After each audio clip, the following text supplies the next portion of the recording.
Baik teman-teman, mari kita lanjutkan materi TOEFL kita.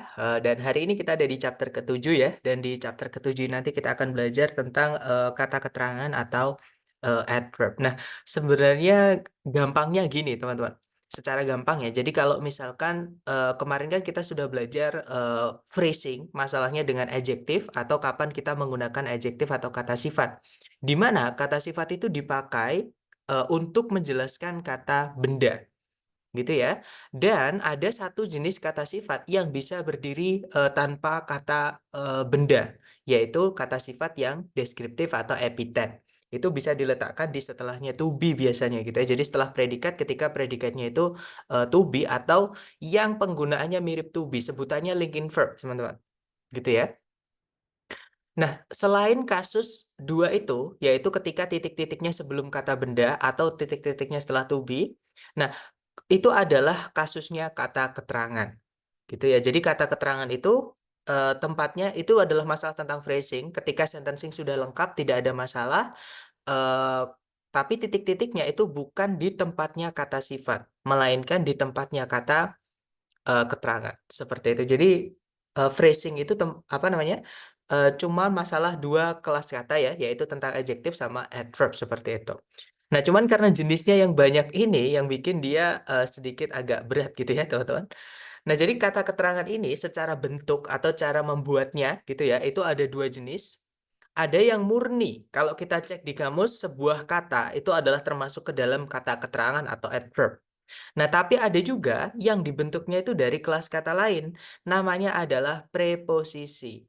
Oke, jadi kalau teman-teman menemukan keluarganya in, on, at, for, with ya maksud saya, yang artinya dengan itu. Kemudian apalagi without misalnya, despite, in spite of, in addition to dan sebagainya, itu adalah keluarganya preposisi. Nah, penggunaan preposisi itu adalah setelahnya harus diikuti objek. Yang mana biasanya objeknya itu adalah kata benda, kalau nggak gitu kata ganti. Gitu ya, teman-teman. Nah, setelahnya preposisi itu kalau mau dimasukkan kata kerja, itu tidak apa-apa. Tapi kata kerja itu harus dibentuk dulu menjadi kata benda. Nah, istilahnya adalah gerund.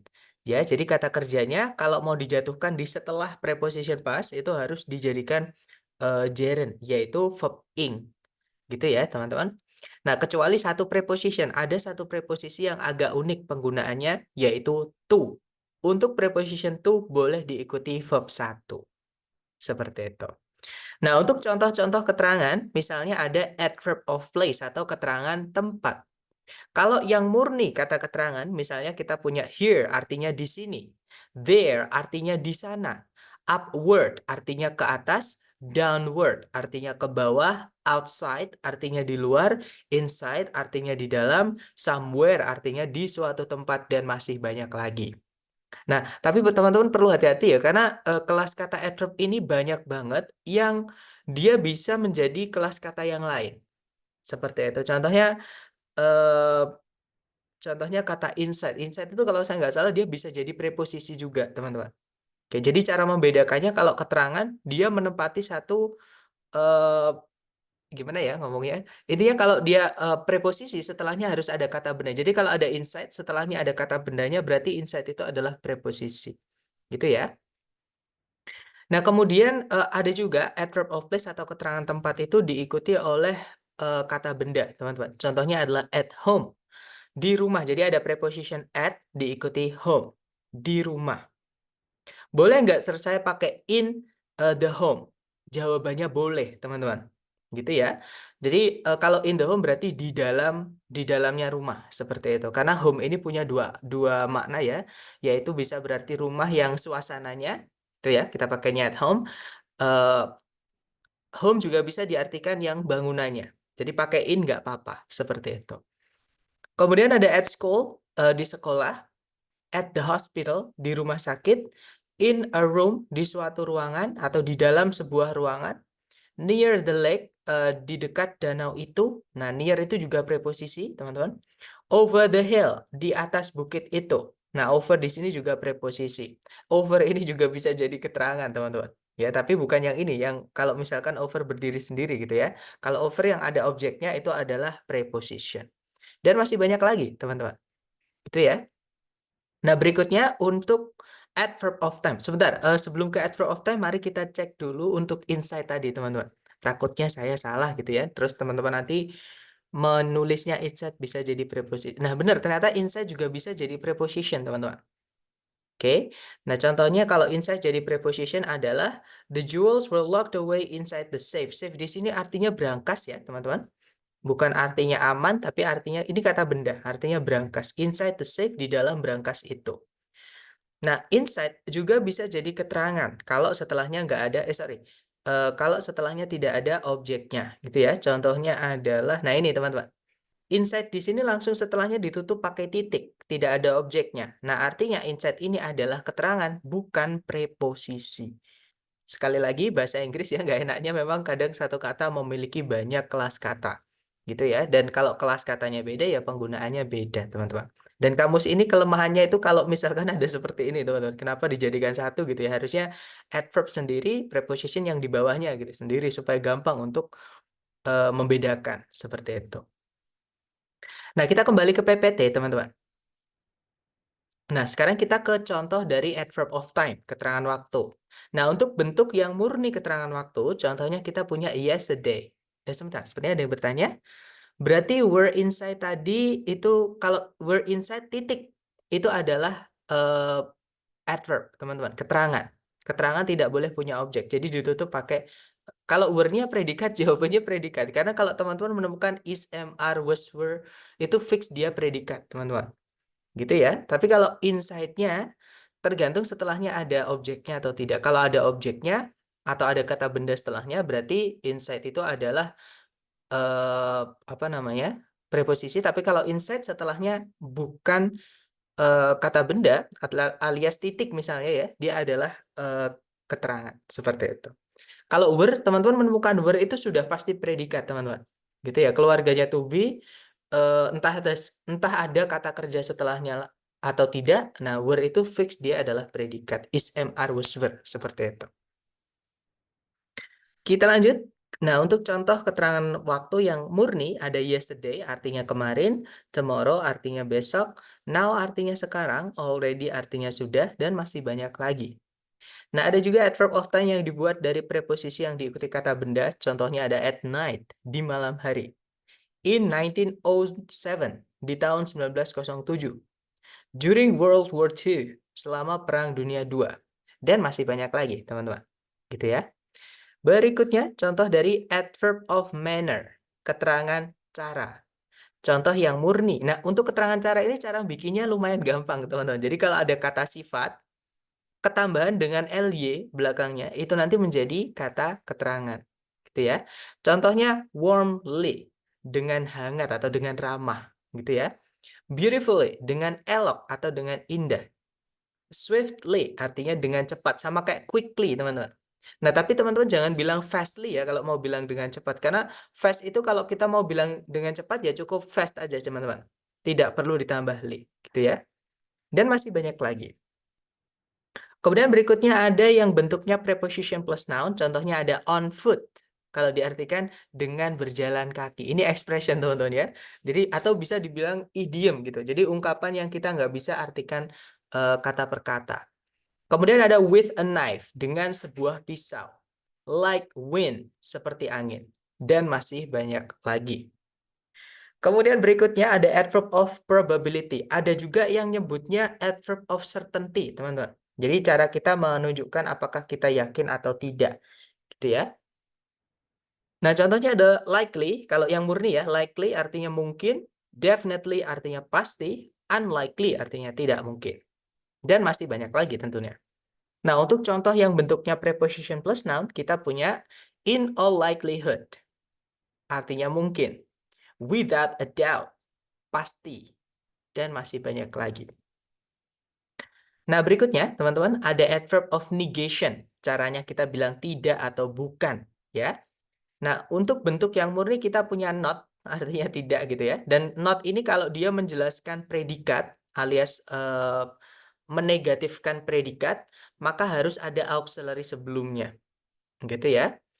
Nah, untuk yang bentuknya preposition plus noun itu ada by no means. Nah, kalau by no means yang artinya tidak, ini untuk menegatif. Kalau ketika dia menegatifkan predikat, tidak perlu dikasih auxiliary bisa. Seperti itu. Gitu ya. Atau kalau teman-teman penasaran dengan contohnya, kita cari kata not.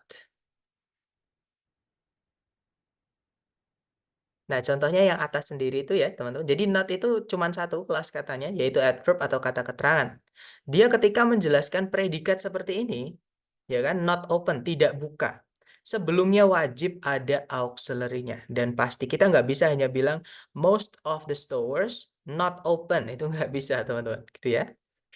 She is not a very nice person seperti itu. Jadi harus ada auxiliary. Kalau linking verb kan nggak ada auxiliary-nya teman. Yaitu linking verb itu jadi dianggap sebagai auxiliary juga sekaligus gitu. Jadi kata kerja sekaligus auxiliary. You were wrong not to. Nah, kalau misalkan yang dijelaskan itu bukan predikat, contohnya ini ya, to verb 1, teman-teman, maka sebelumnya tidak perlu ditambahkan auxiliary lagi. Seperti itu. Jadi kalau dia hanya ditambahkan auxiliary ketika menjelaskan predikat. Seperti itu. Terutama predikat yang punya arti ya, teman-teman, yang kata kerja yang punya arti, bukan yang to be sendiri, seperti itu. Oke, lanjut ke berikutnya, yaitu jenis adverb of frequency. Jadi caranya kita bilang seberapa sering. Nah, untuk yang murni misalnya ada never, artinya tidak pernah, rarely artinya jarang, dan sinonim-sinonimnya yang dulu pernah kita pelajari di hari keempat, teman-teman, misalnya seldom, misalnya barely, misalnya hardly, banyak sekali caranya bilang jarang dalam bahasa Inggris, gitu ya, intinya sinonim, dan kelas katanya sama nanti. Dia adalah adverb of frequency. Kemudian ada sometimes, kadang-kadang, usually, biasanya, always, selalu, dan masih banyak lagi, teman-teman. Nah, sedangkan untuk yang bentuknya preposition plus noun, kita punya on a regular basis. Artinya biasanya. From time to time. Kadang-kadang. Dan masih banyak lagi. Seperti itu. Nah, itu tadi hanya beberapa contoh jenis keterangan ya. Keterangan itu banyak banget, teman-teman. Bahkan ada yang nggak punya nama juga. Contohnya of itu. Nanti jadinya satu kesatuan itu, kalau nggak qualifying phrase ya, quantifying phrase. Jadi ada keterangan yang memang tidak punya nama, seperti itu. Nah, sekarang kita belajar penempatannya ya, teman-teman. Jadi tempatnya di kalimat, keterangan itu di mana. Nah, sebenarnya tadi sudah saya jelaskan ya. Jadi, kalau misalkan masalahnya adalah tentang phrasing, artinya sentencing nggak ada masalah, teman-teman. Jadi, masalahnya adalah tentang phrasing, titik-titik bukan di tempatnya kata sifat, berarti fix itu adalah tempatnya keterangan. Nah, cuman teman-teman harus harus ingat kalau keterangan ada dua jenis ya tadi. Ada yang keterangan murni, ada yang keterangan dibuat dari preposition plus noun. Gitu ya. Kalau dia keterangan murni nanti tempatnya berubah-ubah, tapi umumnya itu di sebelum kata yang dijelaskan, teman-teman. Gitu ya, walaupun ada beberapa yang diletakkan di setelahnya. Nah, tapi kalau misalkan keterangan itu berupa apa namanya? Preposition plus noun, maka tempatnya adalah di setelah kata yang dijelaskan. Seperti itu. Gitu ya. Nah, sekarang untuk yang dijelaskan sama kata keterangan itu apa aja? Nah, sebenarnya kata keterangan itu bisa menjelaskan hampir semua kelas kata, teman-teman. Kata keterangan bisa menjelaskan predikat ataupun yang selain predikat. Ketika kata keterangan ini menjelaskan yang predikat, maka tempatnya nanti tergantung jenis predikatnya. Oke, kalau misalkan predikatnya berupa linking verb yang saya sebutkan tadi ya, yaitu to be yang berdiri sendiri, teman-teman. To be yang berdiri sendiri, tidak ada kata kerja setelahnya, itu namanya linking verb, bukan auxiliary. Gitu ya, contohnya ada is, am, are, was, were. Nah, jadi karena linking verb ini selalu nempel sama subjek, alias tidak boleh dipisah sama subjek, teman-teman, maka keterangan ini tidak boleh di tengah-tengahnya subjek sama predikat. Gitu ya, maksudnya sama linking verbnya di predikat. Jadi adverb ini hanya bisa diletakkan di setelahnya linking verb atau di setelahnya predikat. Gitu ya. Nah, untuk contohnya adalah I am here. Jadi here itu adalah keterangan, keterangan tempat ya. Eh, karena predikatnya am, jangan diletakkan di sebelumnya am. I here am. Itu secara grammar kurang tepat, teman-teman. Bukan salah ya, tapi kurang tepat. Seperti itu.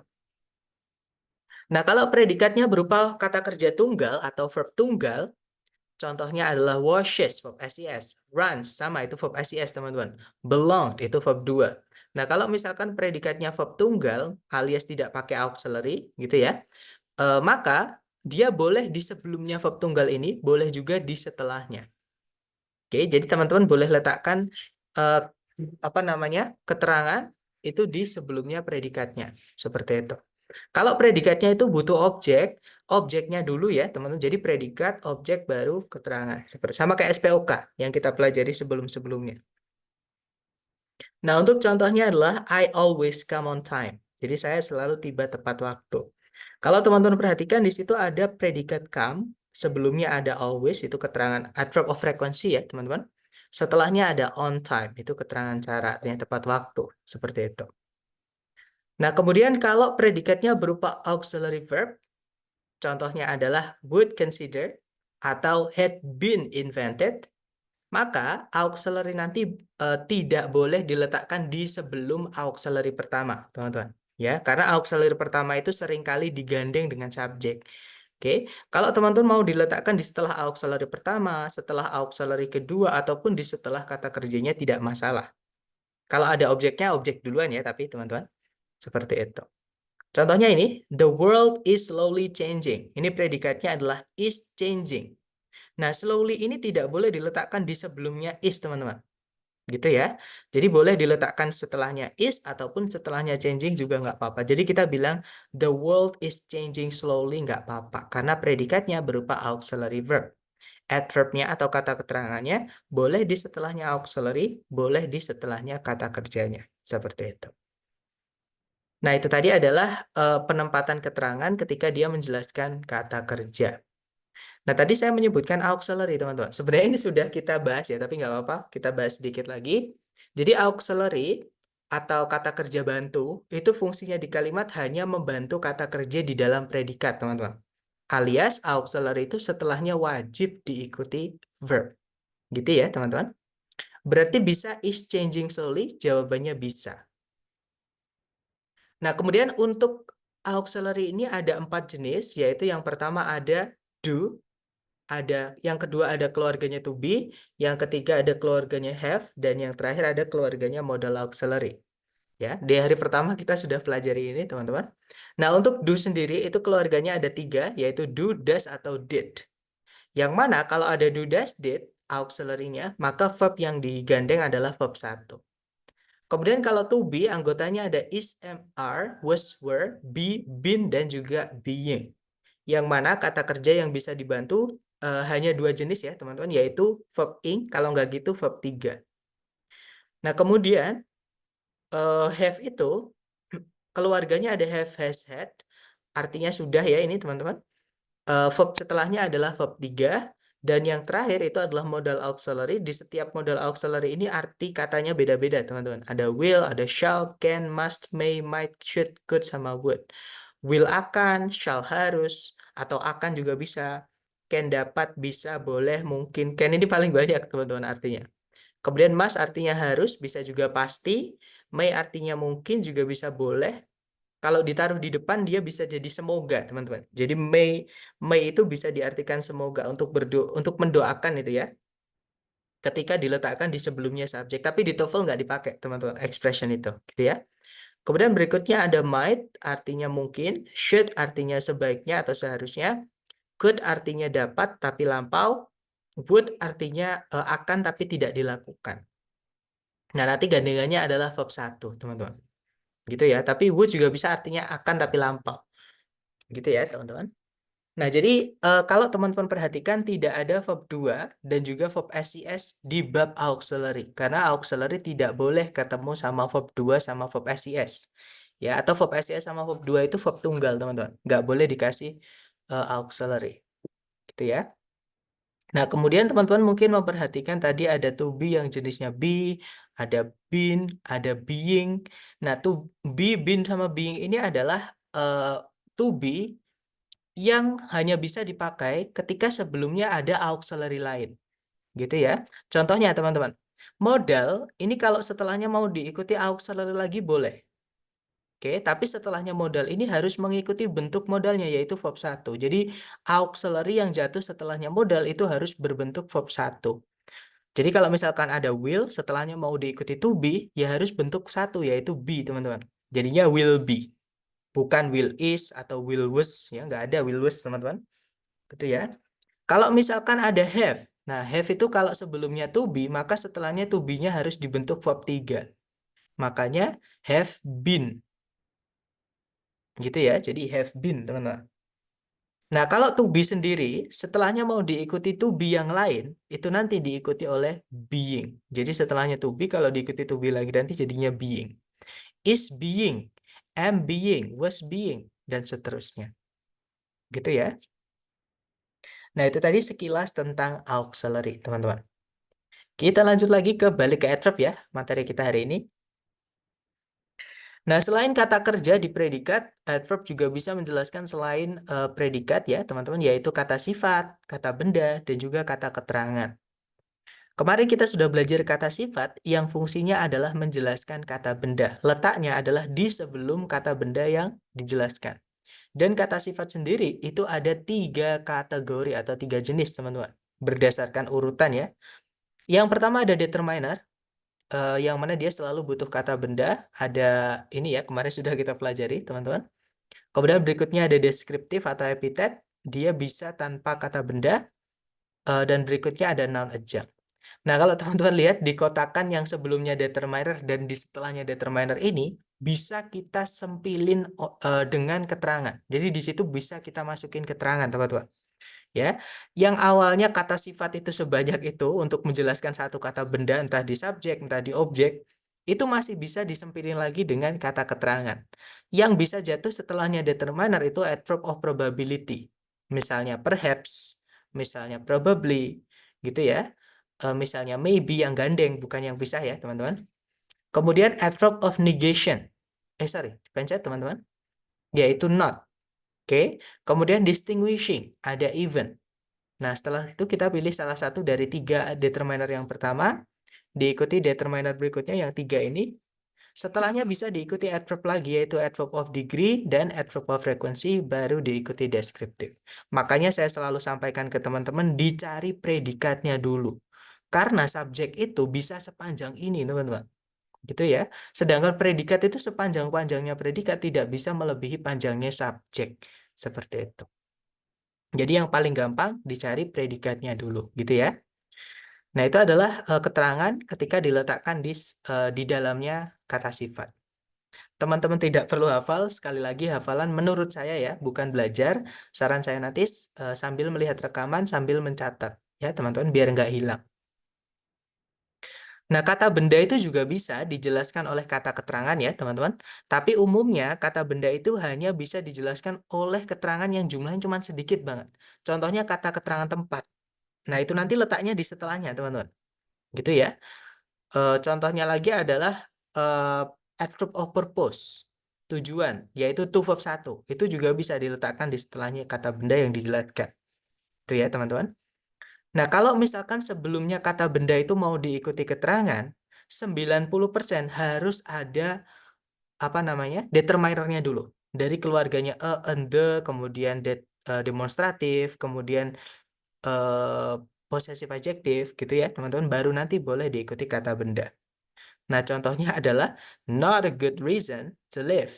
Nah, itu ada not keterangan, teman-teman, menjelaskan kata benda good ini ya sebenarnya, atau reason jadi satu, teman-teman. Bukan sebuah alasan yang baik untuk hidup misalkan gitu ya, teman-teman. Nah, itu setelahnya reason ada to verb 1 juga. To verb 1 itu juga keterangan. Gitu ya, namanya adverb of purpose seperti itu. Nah, bahkan teman-teman, keterangan itu juga bisa menjelaskan kata keterangan yang lain. Contohnya adalah not here, bukan di sini atau tidak di sini. Seperti itu. Nah, itu tadi adalah jenis-jenis keterangan dan juga penempatannya di dalam kalimat. Sekali lagi kesimpulannya gini, teman-teman. Ketika when it comes to uh, phrasing, ya, caranya membuat frase, and it's not adjective, it's not the case for adjective, so it's adverb. Jadi kalau misalkan bukan tentang kata sifat, berarti itu tempatnya kata keterangan. Gitu ya. Nah, untuk penerapannya di soal, kurang lebih seperti ini. Caranya sama, teman-teman cari dulu kata kerja sebagai predikat. Kalau ditarik dari depan ke belakang, di situ ada store, artinya menyimpan. Subjeknya adalah brain cells. Kemudian ada predikat lagi, auxiliary is diikuti verb 3. Understood, teman-teman? Subjeknya di paling depan itu ya, yaitu the mechanism. Nah, setelah itu ada conjunction by which. Nah, ini secara sentencing atau secara kalimat, susunan kalimat, ini sudah lengkap. Subjek, conjunction, subjek, predikat, predikat. Nah, berarti ini masalahnya bukan di sentencing, tapi di phrasing, teman-teman. Kalau di phrasing, teman-teman lihat titik-titiknya berada di dalam mana atau di bagian kalimat apa. Kalau kita lihat di situ, dia letaknya di dalam predikat, ya. Dan yang bisa menjelaskan predikat itu cuma dua, teman-teman. Yang pertama adalah auxiliary. Ya, nah kalau di situ to be, maka setelahnya hanya bisa diikuti being. Nah, tapi di pilihan A, B, C, D nggak ada being, teman-teman. Gitu ya. Nah, berarti itu tempatnya kata keterangan. Jadi yang bisa menjelaskan kata kerja itu cuma auxiliary, kalau nggak gitu adverb atau kata keterangan. Nah, teman-teman masih ingat A, B, C, D yang kata keterangan tadi yang mana, teman-teman? Ada yang masih ingat?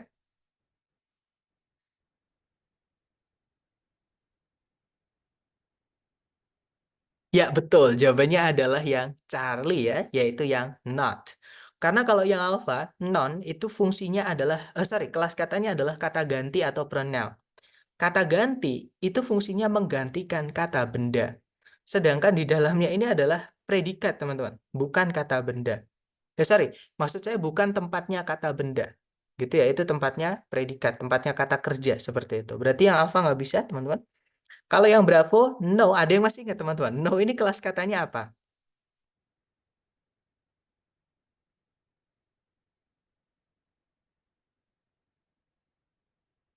Ada yang masih ingat? No. Itu teman-temannya one, two, three, four, five, six, seven, eight, many, most. Temannya apa namanya? All misalnya.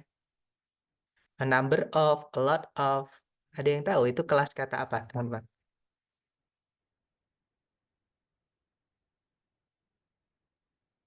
Ya, betul. Dia adalah adjektif. Betul, teman-teman. Jadi, no itu adalah adjektif dari keluarganya determiner, lebih tepatnya yang cardinal number, gitu ya. Cuman dia indefinite atau tidak jelas, seperti itu.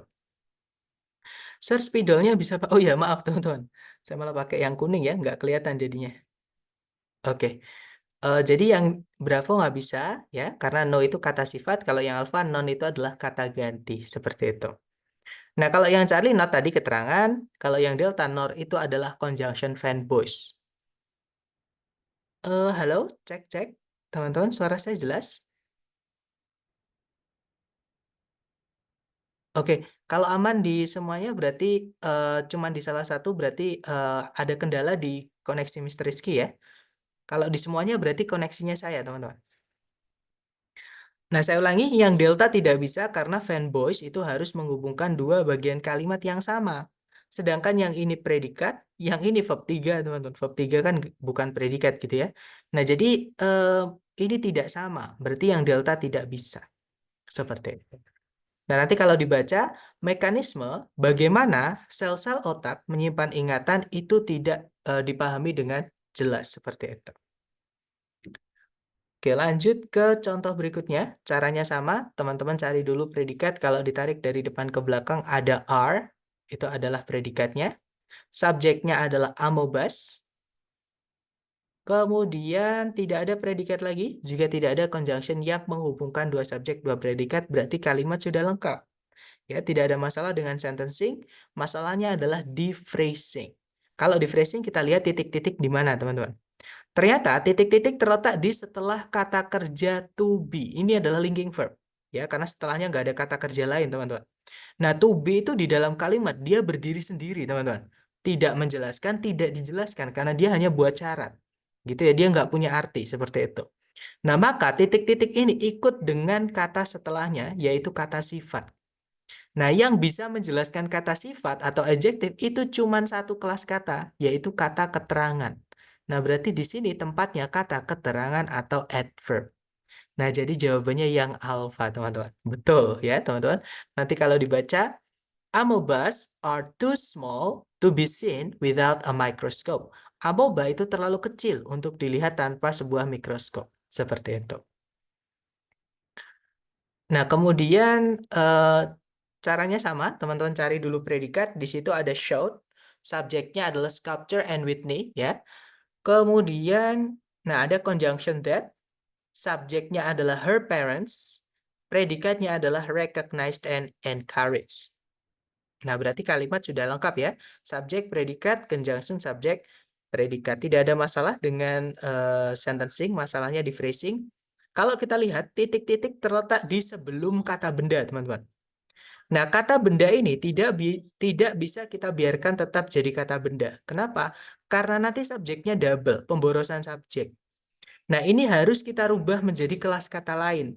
Dan kelas kata yang bisa merubah menjadi kelas kata lain adalah preposisi. Jadi tugas kita di sini adalah mencarikan preposisi supaya a child di situ menjadi keterangan, teman-teman. Ya. Nah, di pilihan ganda yang preposisi saja itu cuma satu. Oke, atau kita cek satu-satu ya. Kalau yang alpha, has been itu jelas predikat, teman-teman. Kita tidak bisa meletakkan predikat di awal kalimat. Dan juga kita juga tidak butuh predikat lagi karena tidak ada conjunction lagi, ya kan? Kalau yang bravo ada subjek lagi, ada predikat lagi, ada conjunction. Nah, ini kebalik, teman-teman. Gitu ya. Nah, ini ada apa namanya? Conjunctionnya. Conjunction harusnya setelahnya subjek dulu baru predikat, bukan dibalik seperti ini. Oke, jadi yang bravo ini kebalik.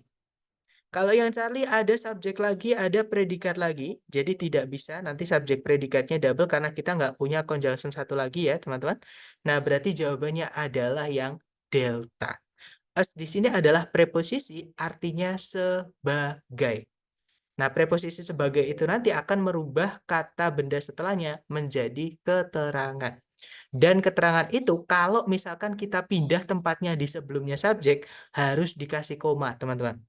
Gitu ya. Makanya kita di sini butuhnya adalah keterangan dan untuk merubah kata benda menjadi keterangan itu dibutuhkan preposisi sebelumnya. Sama kayak kita bilang seperti ini, teman-teman. Eh, saya, contoh aja ya, saya memotong kue tadi dengan sebuah pisau.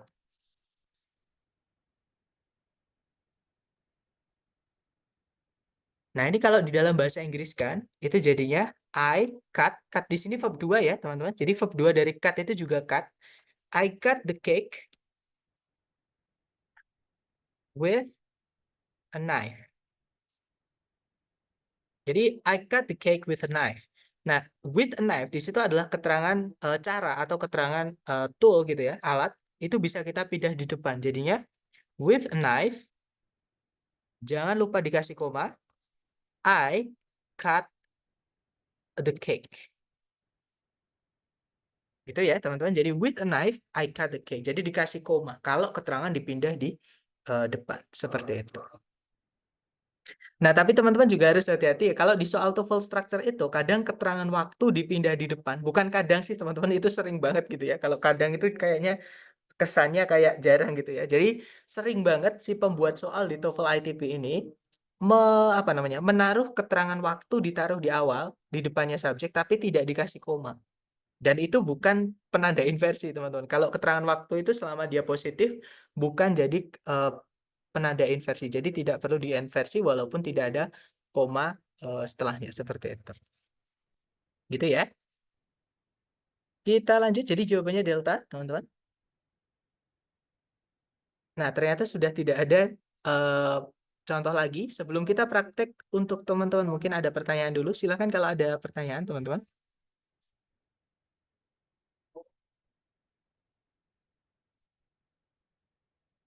Boleh di-unmute supaya lebih komunikatif ya, supaya lebih interaktif, teman-teman. Karena saya kayak ngomong sendiri gitu kalau ini. Sepertinya tidak ada pertanyaan ya, kalau gitu.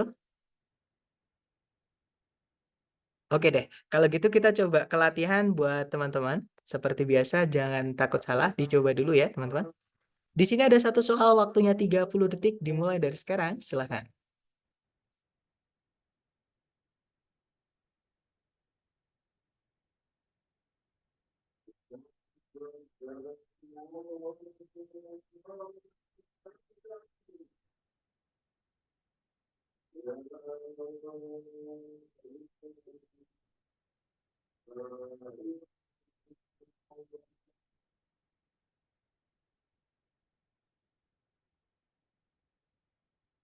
Oke, waktunya habis, teman-teman.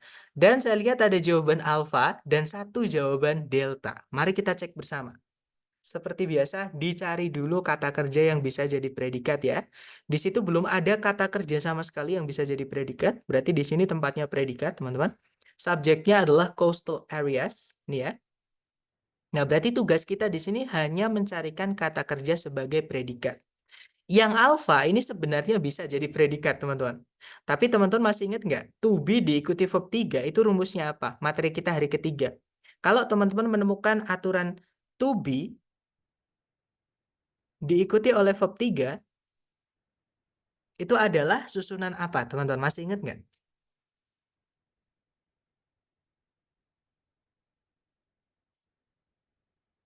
Teman-teman boleh buka. Iya, betul. Pasif ya. Pasif kalau di predikat itu susunannya to be dan verb 3.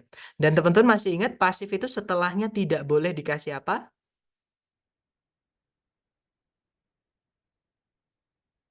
Betul, tidak boleh ada objek setelahnya. Alias objeknya harus dihilangkan. Nah, kalau teman sorry guys,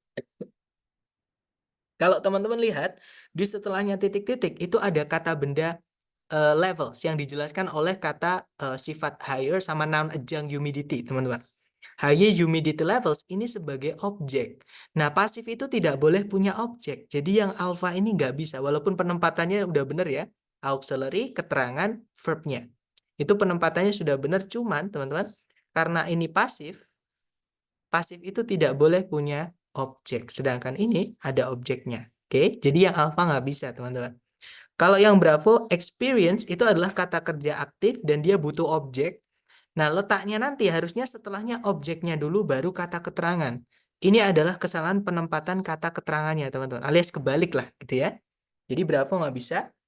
Kalau yang Charlie alasannya sama dengan yang tadi. Ada pasif di situ, nggak boleh ada objeknya, padahal di soal ada objeknya. Apalagi di situ ada keterangan gitu ya, teman-teman. Nah, jadi jawaban satu-satunya yang benar adalah yang delta.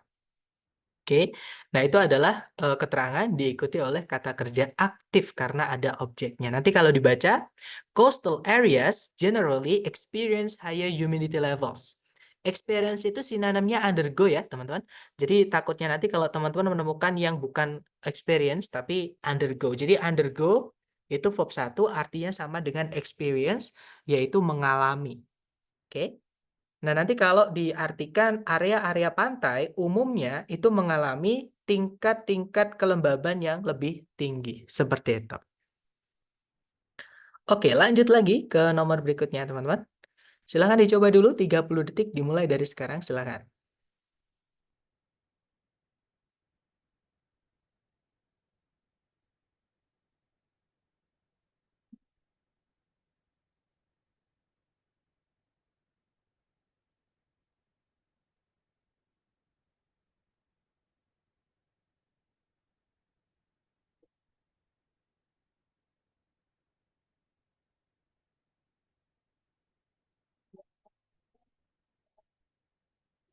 Oke, thumbs up. Silahkan jawabannya teman-teman dikirim di chat ya. Oke, ada jawaban Bravo, Charlie, sama Delta. Kita cek bareng ya, teman-teman. Seperti biasa dicari dulu predikatnya. Kalau ditarik dari depan ke belakang, di situ ada predikat are becoming. Oke, subjeknya adalah sustainable farming practices. Tidak ada predikat lagi, juga tidak ada conjunction yang menghubungkan dua subjek, dua predikat. Maka ini bukan masalah sentencing, tapi masalah phrasing, teman-teman. Kalau masalahnya di phrasing, teman-teman perhatikan titik-titik berada di dalamnya apa, atau berada di mana. Nah, kalau kita lihat di depan sendiri, itu setelahnya koma ada kata the world, itu kata benda. Ini tidak bisa kita biarkan tetap menjadi kata benda, teman-teman. Karena kata benda ini nanti akan menjadi, sorry, the world population ya. Kata benda ini nanti akan menjadi subjek juga, double subjek nanti. Atau kata bendanya ini nggak jelas fungsinya sebagai apa, gitu ya. Nah, otomatis di sini kata bendanya harus kita rubah menjadi kata keterangan. Caranya gimana? Masukkan preposisi di sini. Nah, di pilihan A, B, C, D itu yang preposisi cuma satu, teman-teman. Dan kebetulan yang tidak dipilih, ya. Nah, jawabannya jadi adalah yang alfa. Oke. Kalau yang Bravo once itu adalah kata keterangan di sini artinya pernah, teman-teman. kata keterangan itu ketika ditambahkan di dalam kalimat, dia tidak merubah kelas kata apapun, tidak mengganti kelas katanya siapapun. Dia hanya menambahkan keterangan saja atau menambahkan arti saja. Sama kayak kata sifat yang deskriptif, teman-teman. Itu kalau teman-teman hilangkan nggak masalah gitu ya. Nah, jadi Bravo nggak bisa karena nanti kata benda ini tetap masih nggak jelas fungsinya sebagai apa. Kalau dibilang subjek ada koma gitu ya tadi ya, dan subjeknya nanti double, seperti itu. Kalau dibilang objek, objeknya apa? Kan nggak jelas di situ kalau misalkan kita masukkan keterangan. Keterangan kan nggak boleh punya objek, teman-teman. Gitu ya. Nah, kalau yang Charlie, if itu adalah conjunction. Kita tidak membutuhkan conjunction kalau subjek dan predikat di dalam kalimat cuma satu, teman-teman. Apalagi yang delta. Yang delta ini adalah materi kita hari kedua. Itu keluarganya fanboys. Sekali lagi ya teman-teman. Fanboys itu tidak boleh diletakkan di awal kalimat. Oke, kalau di soal structure TOEFL maksud saya. Nah, jadi kalau misalkan ada titik-titik di awal, di pilihan ganda diawali oleh fanboys, jangan pernah dipilih karena itu pasti salah jawaban teman-teman nanti. Oke? Nah, nanti kalau dibaca, with the world population growing rapidly, sustainable farming practices are becoming essential. Kalau diartikan, eh, dengan atau bersamaan dengan populasi dunia yang semakin tumbuh dengan cepat, praktek-praktek pertanian yang sustainable, sustainable itu yang berkepanjangan gitu ya, itu semakin menjadi penting seperti itu atau dibutuhkan seperti itu. Lanjut ke nomor berikutnya, tidak apa-apa teman-teman, dicoba lagi ya, 30 detik dimulai dari sekarang, silahkan.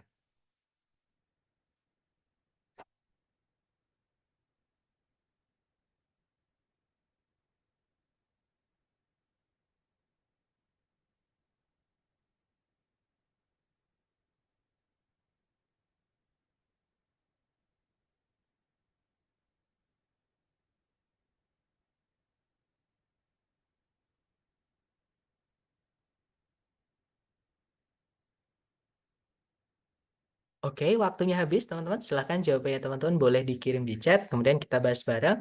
Dan saya lihat teman-teman semuanya menjawab alfa, mari kita cek bareng. Cari predikatnya dulu, di situ ada kata can be used, auxiliary verb ya, auxiliary-nya ada dua, nggak masalah. Subjeknya adalah chlorine, teman-teman. Tidak ada predikat lagi, juga tidak ada conjunction yang menghubungkan dua subjek, dua predikat. Berarti kalimatnya udah lengkap ya. Nah, titik-titik ini terletak di setelah kata kerja pasif, artinya tidak boleh ada objek. Nah, setelah titik-titik ada kata benda, ini tidak bisa kita biarkan tetap kata benda, teman-teman. Karena kata kerja ini tidak butuh objek, kok ada kata benda, ada objeknya setelahnya, maka nggak boleh. Nah, ini harus dirubah jadi keterangan. Caranya sebelumnya ditambahkan preposisi. Nah, di pilihan A, B, C, D yang ada preposisinya cuma dua ya, antara alfa atau bravo. Jadi yang Charlie nggak bisa, teman-teman. Yang delta apalagi nanti predikatnya double gitu ya, karena itu verb SES. Nah, jadi antara alfa sama bravo, bedanya alfa sama bravo, yang alfa itu to verb 1. Jadi preposisi to itu adalah bisa dibilang pengecualian ya. Karena kalau dia diikuti kata kerja, boleh diikuti kata kerja bentuk dasar atau verb 1, seperti itu. Nah, sanitize ini butuh objek, setelahnya ada objeknya yaitu water, jadi kemungkinan yang alfa jawabannya. Kalau yang bravo, itu menggunakan preposisi for, diikuti oleh objeknya sanitation. Nah, kata benda atau objek itu tidak boleh punya objek. Jadi yang bravo tidak bisa karena objeknya double, teman-teman. Oke, jadi jawabannya adalah yang alfa.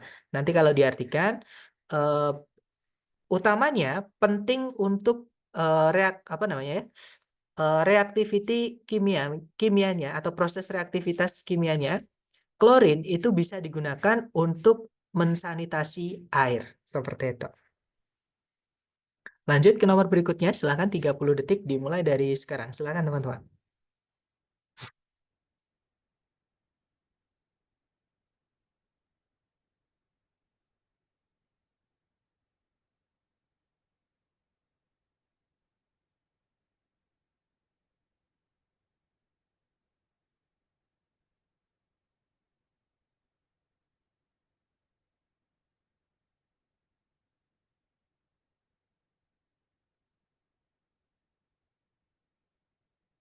Alright, thumbs up. Dan saya lihat ada jawaban Charlie. Teman-teman, mari kita cek bareng ya. Dicari predikatnya dulu, kalau ditarik dari depan ke belakang. Nah, predikatnya di paling belakang, ada kata develop. Subjeknya di sini, nah subjeknya ada tiga ya teman-teman, yaitu yang pertama academic knowledge, critical thinking, dan juga problem solving abilities. Dihubungkan sama fanboys. Nggak apa-apa, fanboys menghubungkan lebih dari satu bagian kalimat yang sama, itu nggak masalah, teman-teman. Nah, artinya kalimat ini sudah lengkap, ada subjek, ada predikat, titik-titik terletak di setelah kata kerja develop. Nah, develop itu termasuk ke dalam kata kerja yang memiliki dua arti, teman-teman. Maksudnya punya dua arti transitif dan juga intransitif. Dia memiliki arti mengembangkan, juga bisa diartikan berkembang atau muncul.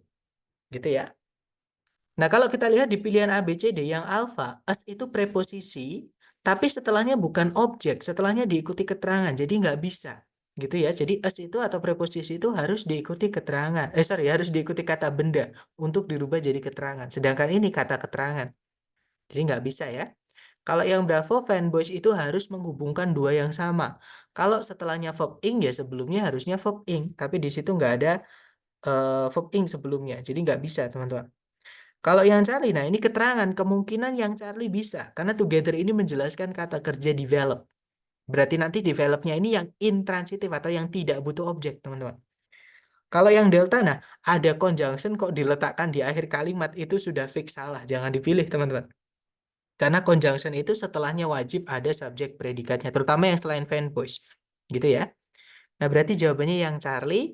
Nanti kalau dibaca, in students learning process, academic knowledge, critical thinking, and problem solving abilities develop together. Jadi, dalam proses belajarnya para mahasiswa gitu ya, pengetahuan akademik, pemikiran yang kritis, dan juga kemampuan memecahkan masalah itu berkembang bersama-sama atau berkembang bersamaan. Seperti itu. Oke, kita lanjut ke nomor berikutnya. Silakan 30 detik dimulai dari sekarang. Silakan teman-teman.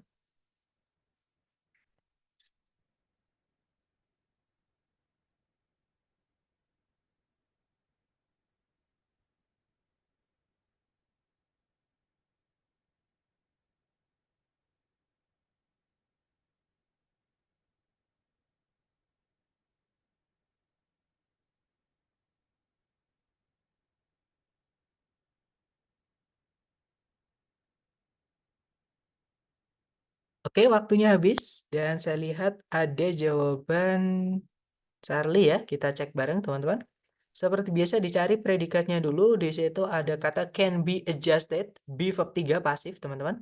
Subjeknya adalah the amount of light entering a room. Kemudian tidak ada predikat lagi, juga tidak ada conjunction yang menghubungkan dua subjek, dua predikat. Nah, artinya kalimat sudah lengkap. Titik-titik terletak di setelah kata kerja pasif, artinya tidak boleh ada objek. Nah, tapi di setelah titik-titik ada objeknya. Nah, objek ini harus dirubah jadi keterangan, teman-teman. Artinya itu tempatnya preposisi. Dan benar saja jawaban teman-teman ya, satu-satunya preposisi di pilihan ganda adalah yang Charlie. Yang alpha ada subjek predikat lagi, nggak ada conjunction, nggak bisa. Yang Bravo ada conjunction tapi nggak ada subjek predikat lagi, nggak bisa. Kalau yang delta itu kata keterangan, teman-teman. Meanwhile itu kata keterangan ya. Kata keterangan tidak merubah kata benda menjadi kata yang lain. Dia tetap menjadi kata benda. Dan nanti nggak jelas kata benda ini fungsinya sebagai apa gitu ya. Oke, kita lanjut lagi. Silahkan teman-teman dicoba dulu 30 detik dimulai dari sekarang. Silahkan.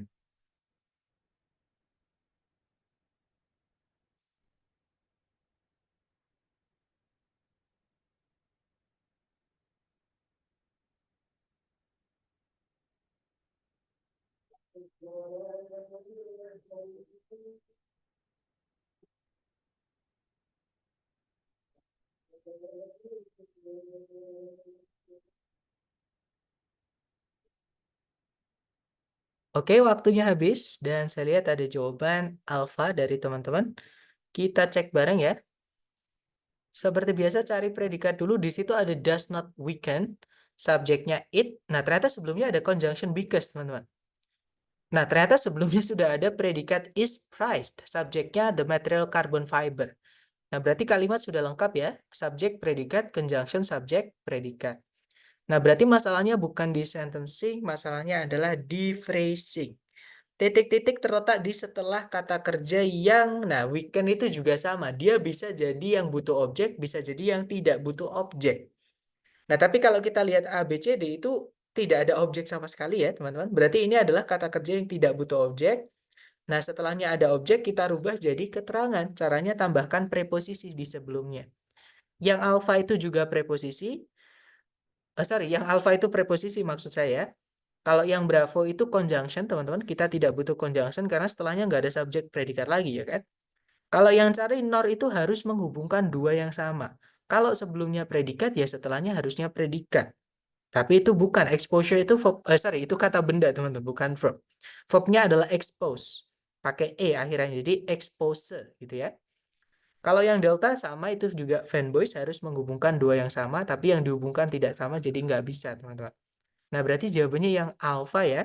Nanti kalau dibaca, the material carbon fiber is prized for its strength because it does not weaken upon exposure to moisture. Jadi, bahan carbon fiber itu dihargai tinggi untuk atau atas gitu ya, atas ketahanannya atau kekuatannya karena dia tidak melemah terhadap paparan kelembaban, paparan terhadap kelembaban seperti itu. Lanjut ke nomor berikutnya, silakan teman-teman. 30 detik dimulai dari sekarang, silakan.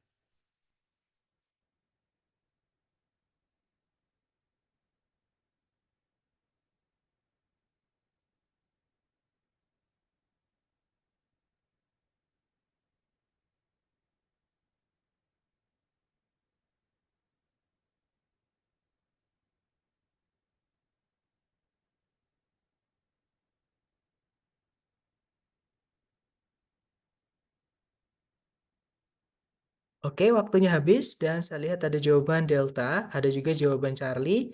Mari kita cek bersama, teman-teman. Seperti biasa, dicari dulu predikatnya ya. Di situ ada kata supports, subjeknya adalah vitamin A, tidak ada predikat lagi, juga tidak ada conjunction yang menghubungkan dua subjek, dua predikat. Nah, di sebelum titik-titik ada kata besides, itu preposisi, teman-teman. Preposisi itu setelahnya wajib diikuti kata benda sebagai objeknya. Gitu ya.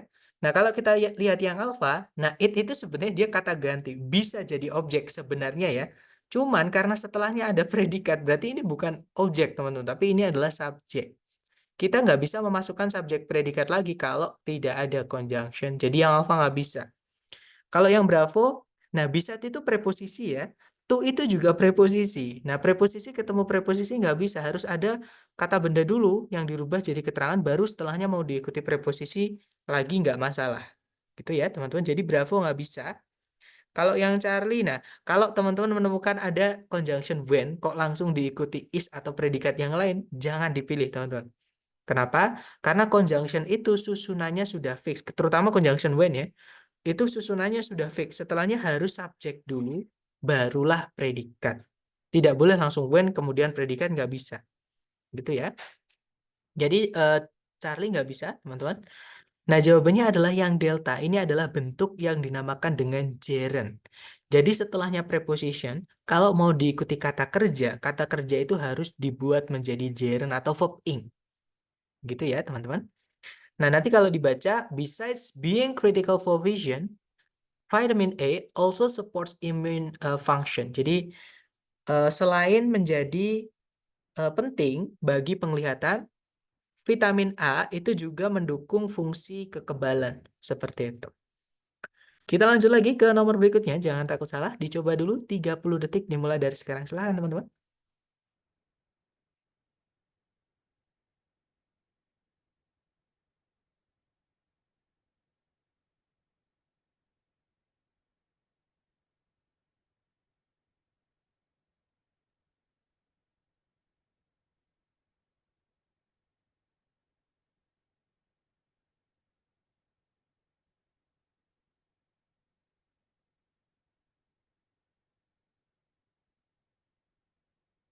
Oke, waktunya habis dan saya lihat teman-teman semuanya menjawab Bravo ya. Nah, betul sekali jawabannya Bravo, teman-teman. Cuman tadi saya lupa menjelaskan ya, teman-teman. Jadi gini, untuk keterangan waktu itu bisa tanpa preposisi. Jadi gini, kata benda waktu, contohnya tahun, contohnya hari, contohnya bulan gitu ya. Ketika dia dijelaskan oleh determiner yang indefinite atau yang tidak jelas, dia tidak dikasih preposisi, itu bisa menjadi keterangan. Jadi tanpa preposisi dia bisa jadi keterangan. Bahkan kalau malah ditambahkan preposisi, itu malah dianggap pemborosan. Seperti itu. Nah, itu untuk materi tambahan atau apa ya? Catatan tambahan untuk materi keterangan waktu, teman-teman. Gitu ya. Nah, jadi jawabannya betul yang bravo. Alasannya di situ ada predikat is, ya, subjeknya adalah approximately 30% of the world's land area. Kata bendanya adalah the area-nya. Oke. Or di sini dia penjelas saja, maksudnya bukan menghubungkan dua subjek dua predikat ya, walaupun sebelumnya ada koma, makanya saya tidak berani bilang 100% teman-teman. Kalau ada fanboy sebelumnya ada satu koma pasti dua subjek dua predikat, tidak. Kadang koma itu hanya menambahkan informasi tambahan yang bisa kita hilangkan, alias hanya menjelaskan kata sebelumnya. Gitu ya. Kalau dihilangkan nggak apa-apa karena itu hanya penjelasan lebih lanjut dari istilah forested itu apa. Gitu ya. Jadi forested itu adalah covered with trees all year. Jadi sepanjang tahun. Sama kayak kita mau bilang, misalnya, saya bisa melakukan ini seharian. I can do this all day. Tanpa ada preposisi, kita langsung all day itu bisa. Jadi keterangan waktu nanti. Ya, jadi jawabannya yang bravo, teman-teman. Oke, lanjut ke nomor berikutnya. Good job. Waktunya 30 detik dimulai dari sekarang. Silahkan, teman-teman.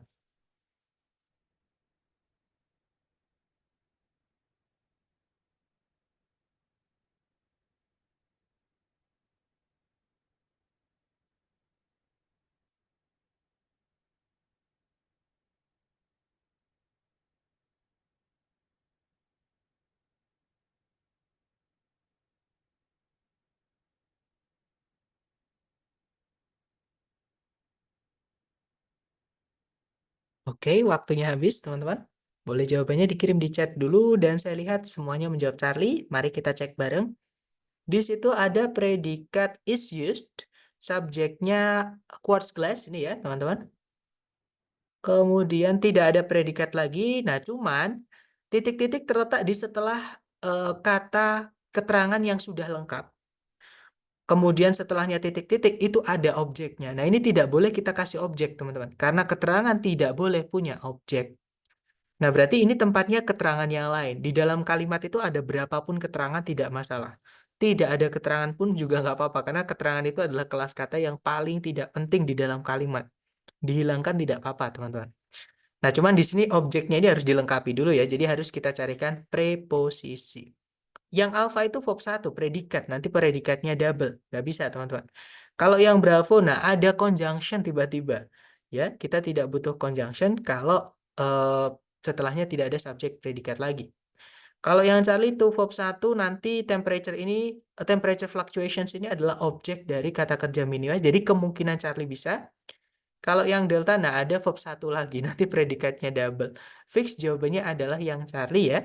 Nanti kalau diartikan, kaca kuarsa juga yang juga disebut fused silica itu digunakan dalam manufacturing untuk meminimalisir eh, apa namanya fluctuation itu, kenaikan dan penurunan yang intinya perubahan gitu ya teman-teman, perubahan temperatur seperti itu.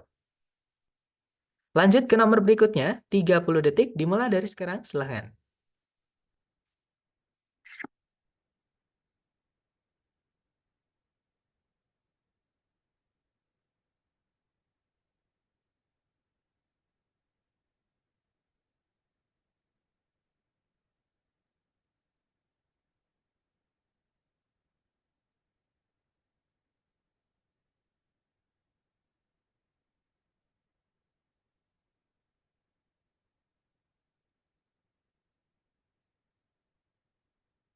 Oke, silahkan jawabannya teman-teman boleh dikirim di chat, kemudian kita bahas bareng ya. Dan saya lihat ada jawaban Charlie, ada juga jawaban Delta. Mari kita cek bareng teman-teman. Nah, di situ ada, kita cari predikatnya dulu. Ada has been ya, predikatnya, subjeknya adalah the coconut palm. Tidak ada predikat lagi, juga tidak ada conjunction yang menghubungkan dua subjek, dua predikat. Nah, kayaknya saya salah memasukkan soal, teman-teman. Ini tapi babnya bukan, tapi bisa juga sih dimasukkan ke keterangan, nggak apa-apa. Jadi, titik-titik ini terletak di antara dua keterangan, teman-teman. Yaitu as an energy source, itu kan keterangan ya. Preposition diikuti noun. Setelahnya juga ada preposition diikuti noun juga. Itu juga keterangan. Nah, untuk menghubungkan dua kelas kata yang sama atau dua fungsi kalimat yang sama, kita biasanya membutuhkan fan voice. Ya kan, teman-teman? Jadi, tapi di pilihan ganda itu nggak ada fan voice. Nah, atau kita cek satu-satu. Kalau yang alpha ada so that, itu conjunction ya, teman-teman jelas. So that itu satu kata, dia conjunction. Kita tidak butuh conjunction di situ karena subjek predikat di kalimatnya cuma ada satu. Jadi yang alpha tidak bisa. Nah, kalau yang bravo ini ada keunikan untuk kata as ini, teman-teman. Contohnya as well as. Kalau as well as malah itu artinya begitu juga gitu ya. Begitu juga itu sama kayak fanboys and. Jadi menghubungkan dua preposition plus noun itu bisa. Tapi kita cek dulu nanti yang lain ya. Kalau yang Charlie itu ada kata keterangan. Nah, ini gini teman-teman. Kata keterangan itu ada urutannya. Jadi kalau misalkan dia menjelaskan sesuatu ya, contohnya today ini. Kenapa today ini tidak diletakkan di paling akhir urutan keterangannya? Karena dia hanya sebagai kata, berposisi sebagai kata, atau bentuknya hanya kata, bukan frase. Kalau frase kan ini teman-teman, ada panjang, ada as an energy source itu kan satu satu apa ya, satu kesatuan. Sedangkan today itu satu kata dan satu kesatuan, maka didulukan.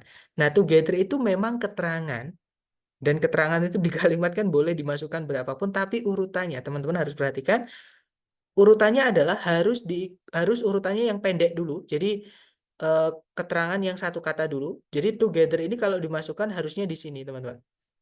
Jadi ground today atau di sini juga boleh karena keterangan waktu itu biasanya diletakkan di urutan paling akhir gitu ya. Tapi di sini juga nggak masalah sih, teman-teman. Jadi boleh kita bilang ground together today atau ground today together as an energy source for its oil gitu ya. Itu bisa. Nah, tapi kalau misalkan diselempitin di dua frase atau dua gabungan kata seperti ini nggak bisa karena urutannya beda. Jadi sekali lagi, saya lupa seperti saya tadi ya menjelaskan teman-teman, urutannya harus yang berupa kata dulu, kemudian kalau ada frase-frase, dan kalau misalkan ada klausa, nanti hari ke-10 kita akan belajar, nanti urutannya klausa itu di paling belakang. Seperti itu. Kalau misalkan ada yang menjelaskan kata yang banyak seperti ini penjelasnya. Gitu ya. Jadi Charlie ini nggak bisa karena penempatannya, teman-teman. Oke? Sebentar. Oke, nah kalau yang delta, much like, nah like itu preposisi ya. Setelahnya tidak ada objeknya, nabrak preposisi for lagi, jadi nggak bisa, teman-teman. Oke, nah jadi jawabannya adalah yang bravo. Kalau diartikan itu juga enak yang bravo, teman-teman. Jadi ditanam sekarang ini sebagai sebuah sumber energi, sebagaimana atau dan juga untuk minyaknya pohon kokonat atau pohon kelapa telah menjadi sebuah staple itu apa ya? Staple itu kayak menu pokok atau makanan pokok gitu teman-teman.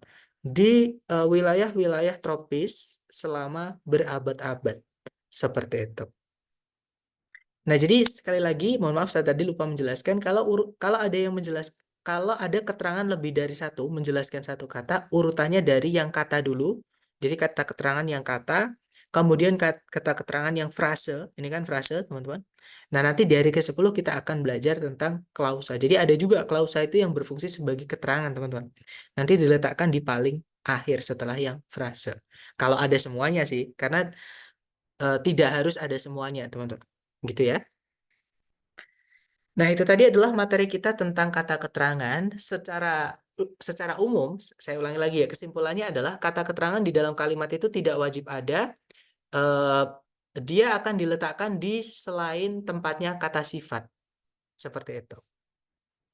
Mister, boleh diulangi penjelasan adverb of time yang nomor 8 tadi? Oke, baik. Yang all year tadi ya, teman-teman. Jadi gini, ini keunikan dari keterangan waktu, teman-teman. Keterangan waktu kan, sorry, semua keterangan kan bisa dibuat dari preposisi ya. Preposition plus kata benda itu menjadi keterangan. Nah, beberapa kata benda itu apa namanya? Menunjukkan waktu, bendanya waktu. Contohnya tahun, contohnya hari, contohnya bulan, contohnya abad, contohnya dekade. Itu adalah kata benda waktu. Ketika dia dijelaskan oleh determiner, kata benda waktunya itu, determinernya itu yang tidak jelas atau indefinite, tidak jelas itu jumlahnya pasti berapa tidak jelas, teman-teman. gitu ya. Karena cuman all gitu aja. Kalau pasti itu one, two, three, four, five dan seterusnya, gitu ya. Nah, itu tidak perlu ditambahkan preposisi, dia bisa menjadi keterangan. Nah, contohnya selain all ada every. Every year itu tanpa preposisi sebelumnya, dia bisa jadi keterangan. Walaupun bisa juga jadi subjek. Gitu ya. Jadi bisa jadi subjek, bisa juga jadi keterangan. Tergantung sudah ada subjeknya atau belum. Seperti itu, teman-teman. Oke, jadi every year, setiap tahun, nah itu bisa jadi keterangan walaupun tidak ada preposisi sebelumnya. Every day. Nah, itu juga bisa jadi keterangan, teman-teman. Seperti itu. Nah, tapi itu khusus untuk kata benda waktu. Gitu ya. Tapi kalau selain kata benda waktu, harus ada preposisinya supaya bisa jadi keterangan. Seperti itu. Gimana, Miss? Dapat nggak maksud saya?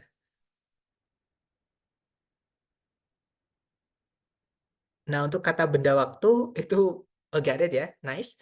Nah, untuk kata benda waktu itu ada banyak banget sebenarnya, yaitu masalah vocab gitu ya, teman-teman. Ya itu tadi untuk contohnya saya jelaskan ke teman-teman ada hari yaitu day, minggu misalnya week, misalnya bulan month, kemudian tahun year, dekade decade, century abad dan seterusnya ya. Nah itu kalau misalkan ditambahkan misalnya all, misalnya every, misalnya lagi each ya, itu bisa langsung jadi keterangan walaupun tidak ada preposisi sebelumnya. Nah, tapi itu hanya keterangan waktu saja. Selain keterangan waktu, tidak ada yang bisa seperti itu. Nah, itu yang saya sebut written expression itu kayak gitu, teman-teman. Jadi, pengecualian-pengecualian di bab grammar itu biasanya saya menyebutnya expression atau idiom gitu. Jadi, kita nggak bisa eh, memukul rata grammar itu harus ini, harus itu, karena selalu ada pengecualian di dalam grammar itu. Gitu ya. Nah, teman-teman nanti akan menguasai itu dari latihan-latihan seperti itu. Nah, sepertinya tidak ada pertanyaan lagi. Saya tutup ya, teman-teman. Terima kasih atas kehadiran semuanya. I'll see you again next time. The last I say, Assalamualaikum warahmatullahi wabarakatuh and have a good day guys. See you next time.